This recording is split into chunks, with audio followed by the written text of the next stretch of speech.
خواب و آداب آن. خواب نعمت است از جانب خداوند بزرگ. در آن برای انسان رحمت بدن، راحت بدن، آرامش روح و تجدید عمل و فکر است. پیامبر گرامی صلی الله علیه وسلم مقام و منزلت خواب را از معنای بشری طبیعی به معنای عبادت و معامله به خواب به خدا تبدیل داد.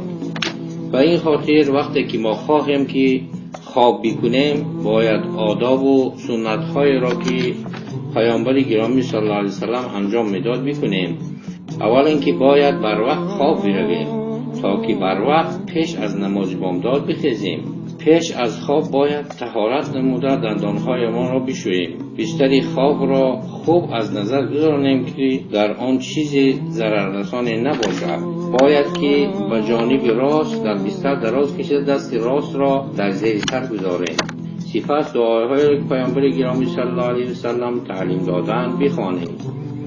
پروردگار را به نام تو گذاشتم پهلویم را و به نام تو می بردارم. خدایا اگر جانی مرا بگیری آن را مغفرت نما و اگر آن را رها کردی پس آن را حفظ نما و آن طوری که حفظ می نمایی بندگان صالحت را. این چنین خواندن آیت الکرسی، قل یا ایها الکافرون و سنت دیگر این است که سوره قل هو الله احد و قل اعوذ ها را 3 بار خوانده در دست کف نموده و به دم میمالی. پدر و مادر این را باید و فرزندان خردسالشان انجام بدهند، زیرا در آن فایده‌های زیادی هست که از درد و بلا حفظ می‌نماید. خداوند میگوید و خواب را برای شما آرامش و ثبات گردانیدیم. سنت دیگر پیش از خواب توبه نمودن از تمام گناهان میباشد. انسان همین طور باید همه را ببخشد و با دلی پاک بخوابد. پیامبر محبوب ما فرمودند آیا شما پیش از خواب مثل ابو زمزم کرده نمیتوانید؟ صحابگان تعجب کرده گفتند ابو زمزم کیست؟ او یک مسلمان خالص بود. وقتی که به بستر خواب می آمد می گفت من نصیبه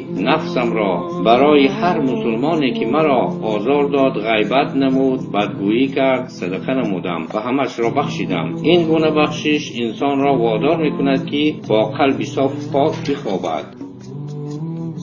پیامبر گرامی صلی الله علیه وسلم برای خواب بستری ملایم اختیار نمی کردند. در بالای بوریا، پوست و حتی زمین می خوابیدند. آن حضرت کتی داشتند از ریسمان بافته. روز حضرت عمر رضی الله عنه به خانه پیامبر گرامی صلی الله علیه وسلم وارد شد. دید که آن حضرت در بالای بوریا خوابند، چون از جای خیستند از گرمی هوا عرق نموده بودند و اثر بوریا در چهرهشان نقش بسته بود. عمر رضی الله عنه از این حالت ناراحت شده گریه نمود. پیامبر گرامی صلی الله علیه وسلم گفت ای عمر چرا گریه میکنی؟ عمر گفت ای رسول خدا شاهان فارس و روم در بسترهای ملایم میخوابند و تو رسول خدا در بالای بوریا میخوابی. پیامبر گرامی گفت ای عمر من چی زیان میبینم وقتی که دنیا برای آنها و آخرت برای ما باشد. این قاعده است که پیامبر خدا صلی الله علیه وسلم وعظ نمودند، یعنی در بستر عادی و ساده خوابیدند. یک شب پیامبر خدا صلی الله علیه وسلم خواب طولانی رفتند. پگاه پرسیدند که شما در بستر من چی کاری کردید؟ گفتند ای رسول خدا ما بستر شما را غصب نمودیم. ایشان فرمودند از این سبب است که من خواب طولانی رفته از نماز شب محروم گشتم. انسان باید که بسترش را بسیار ملایم نکند تا که نماز شب را ادا نماید. پیامبر خدا صلی الله علیه وسلم مرد را در مسجد دید که به شکم خوابیده است. او را به پایش حرکت داده گفت خیز از جایت. این خواب است که خدا آن را شوم می‌بیند و در روایت گفتند که این خواب اهل دوزخ است.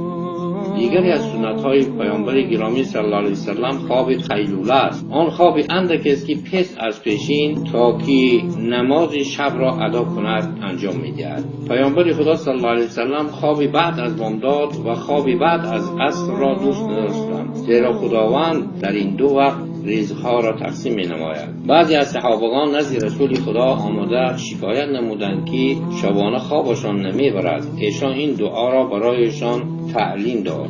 خدایا ستارگان فرو رفتند و چشمان همه پوشیده شدند و تو زنده و قیومی. ای زنده تدبیر کننده شب مرا آرام بساز و چشمانم را بخوابان. وقتی انسان خوابی بدی بیند باید که اعوذ بالله من الشیطان الرجیم گوید پناه می‌طلبم به خدا از شر شیطانی رانده شده و به جانب چپش 3 بار تف کند.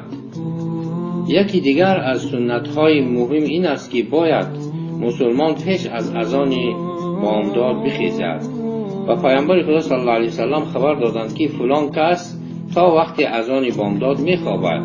پیامبر خدا صلی الله علیه وسلم گفتند آن شخصی است که شیطان در گوشش پیشاب کرده است، زیرا وقتی نماز در آمده است او هنوز خواب است.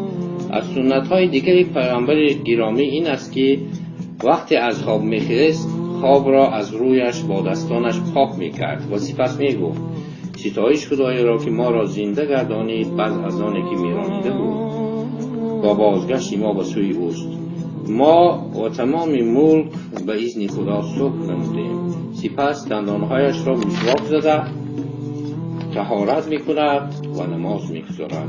در روایت آمده است که وقتی انسان میخوابد شیطان در سر او 3 گره میبندد. وقتی که خیست نام خدا را گرفت 1 گره گشاده میشود. هنگامی که طهارت کرد گره دیگر گشاده میشود. وقتی نماز گذاشت گره 3 گشاده میشود. اگر انسان این کارها را انجام ندهد آن روز غمگین و ناراحت میگردد و اگر آن گره ها گشاده شود خوشنود و سعادتمند میگردد.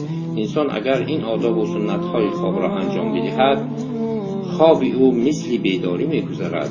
ابن مسعود رضی الله عنه میگوید من آنچه را در خوابم میخواهم که در بیداریم میخواسته باشم. ما میدانیم که پیامبر محبوبمان وقتی که چشمانشان میخوابید دلشان بیدار بود.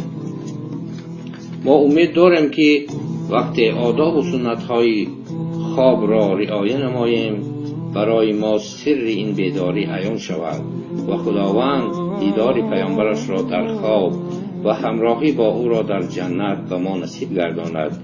و این با برکت سخن پروردگارمان است که فرموده است بگو ای پیامبر اگر خدا را دوست می‌دارید از من پیروی نمایید پس خداوند شما را دوست می‌دارد.